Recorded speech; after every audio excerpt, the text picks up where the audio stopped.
Edivaldo Magalhães, na análise que fez a respeito das últimas matérias debatidas na Assembleia Legislativa, ontem, por diversas vezes, ele citou a figura do líder do governo na ALEAC, o deputado estadual Pedro Longo, e, por uma questão de bom senso, a nossa produção entrou em contato com o deputado estadual Pedro Longo e aqui ele está para poder colocar à luz do governo o entendimento a respeito de algumas matérias polêmicas.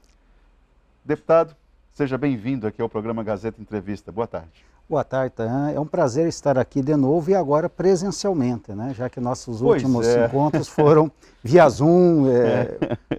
Ainda temos duas máscaras entre nós, mas tudo bem, dos males o menor, né? Dos males o menor. Se Deus quiser, logo estaremos livres também.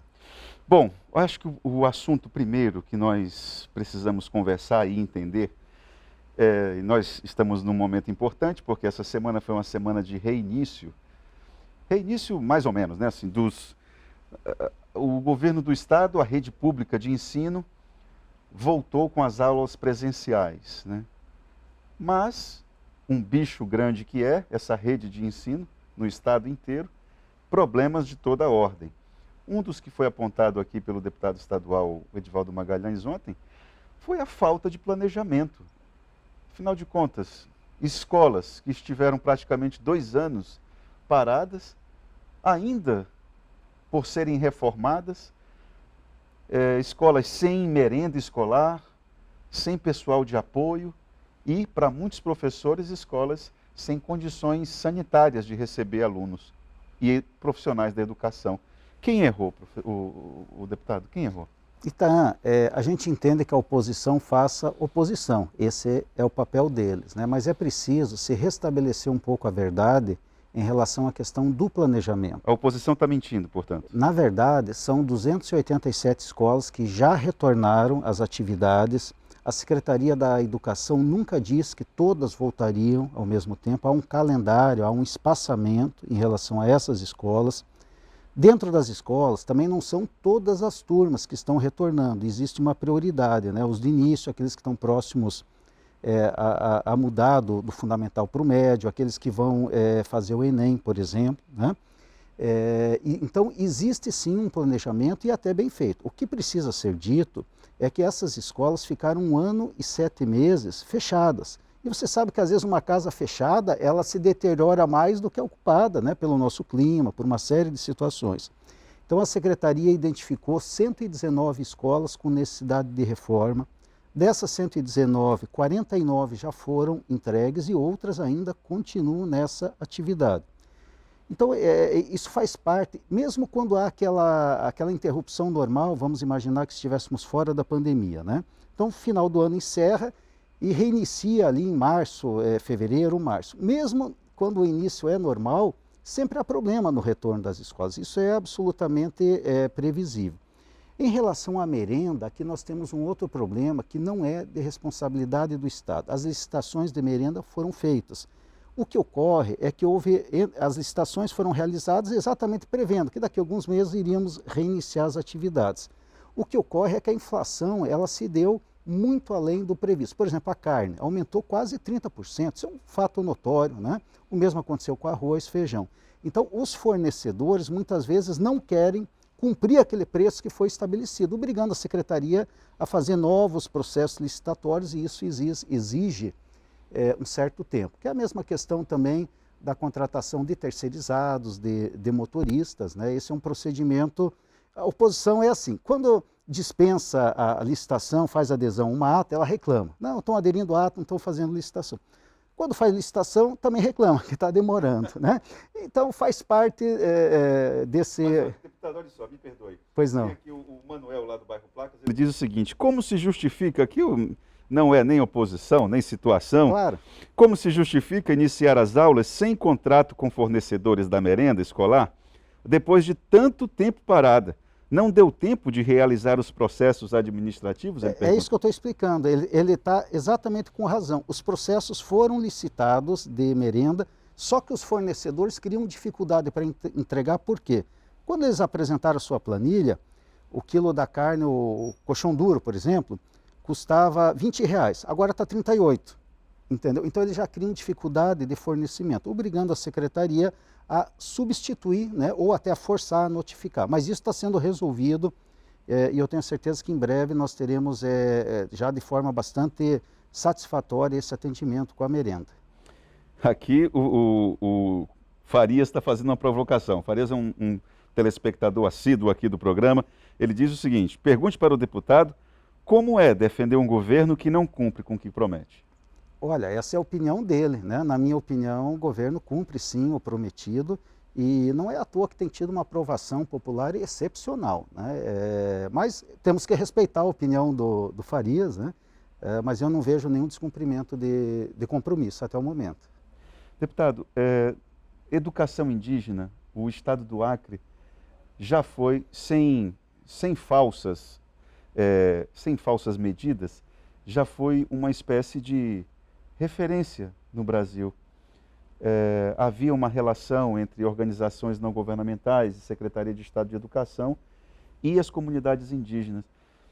Eu tenho conversado com lideranças de várias regiões do Acre e as escolas indígenas estão numa situação bem complicada.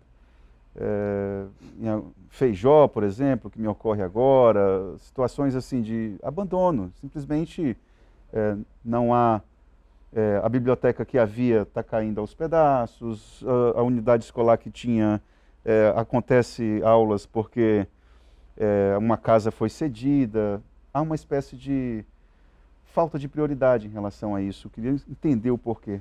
Tá, esse ponto é um ponto muito tranquilo de ser explicado. As escolas indígenas nunca foram um primor, as suas instalações sempre foram razoavelmente precárias, essa é uma realidade. O que ocorre é que existe um processo de reforma e de manutenção de praticamente todas as escolas indígenas do estado do Acre. Só que com a pandemia, a FUNAI proibiu o acesso dos trabalhadores e das empresas. Então os contratos estavam sendo executados e abruptamente houve que ser retirado, as empresas tiveram que se retirar em função de uma determinação da FUNAI pela questão da pandemia. Então foi isso que ocorreu em relação às escolas indígenas. Eu estive inclusive no último final de semana em Cruzeiro do Sul, em Mâncio Lima mais especificamente, na aldeia dos Puianaus. Fui inclusive olhar e eles me explicaram, os trabalhadores estavam aqui e tiveram que sair.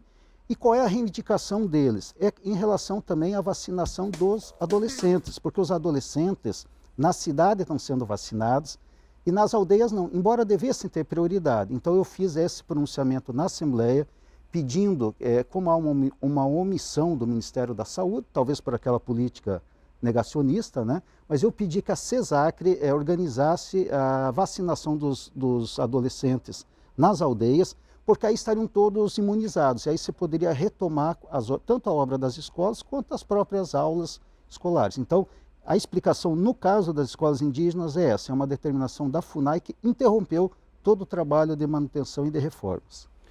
Bom, tem aqui uma pergunta do Zima. Isso aqui, eu vejo que a pergunta dele é uma pergunta que mistura ação de governo com ação de prefeitura de Rio Branco. Mas vamos lá. Boa tarde, eu sou o Zima Calado. Eu acho que ele não cumpre, se referindo ao governador do estado. Correto. Não porque... Eu acho que ele não cumpre, porque quando ele foi fazer campanha, ele disse que ia começar a trabalhar lá no final do ramal, saindo para fora. E aqui no município de Rio Branco ele não fez um ramal, e os que fez não prestou. Certamente isso aqui está contaminado com a ausência da prefeitura também nos ramais. Mas de qualquer maneira...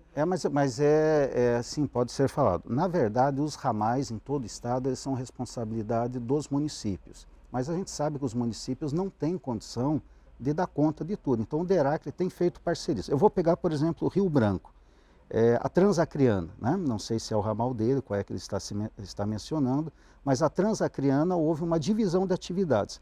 A prefeitura ficou com o lado direito, com os ramais do lado direito, e o Estado com os do lado esquerdo, né? Então está acontecendo sim em parceria. Tem um maquinário, foram 98 máquinas que foram adquiridas recentemente, houve um ato até de entrega. Essas máquinas foram cedidas também para as prefeituras, mediante convênio. Então o Estado tem ajudado. Mesmo está sendo a Madureira, né? Eu conversei com o prefeito Mazinho Serafim, ele deu uma chorada lá. Já fizeram as pazes. Não, fizeram, mas... Parece que já se entenderam lá. Ele disse, olha, o governador deveria ter deixado aqui, pegou as máquinas, deu uma chorada lá. Tem aqui uma outra, a Rosinha do Benfica, olha só. Boa tarde, Itaã. Gostaria de comunicar para o deputado que o governador Gladson esteve aqui no ramal Garapeiro com um canil, ali na região do 2º Distrito, né? Correto. E prometeu que ia asfaltar a nossa linha de ônibus se ganhasse. E até agora nem sequer nos recebeu. O governo não terminou, né?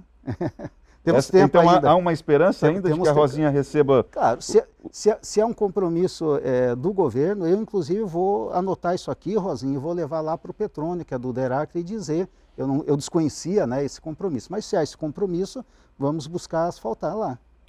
Tá certo. Olha, tem aqui uma situação que eu gostaria de ressaltar. A gente vai fazer essa pergunta para que o deputado Pedro Longo possa explicar de uma maneira um pouco mais detalhada, que é a respeito de economia, mas numa situação muito pontual. O professor Orlando Sabino escreveu um artigo muito cuidadoso essa semana que fala a respeito da questão da capacidade de investimento.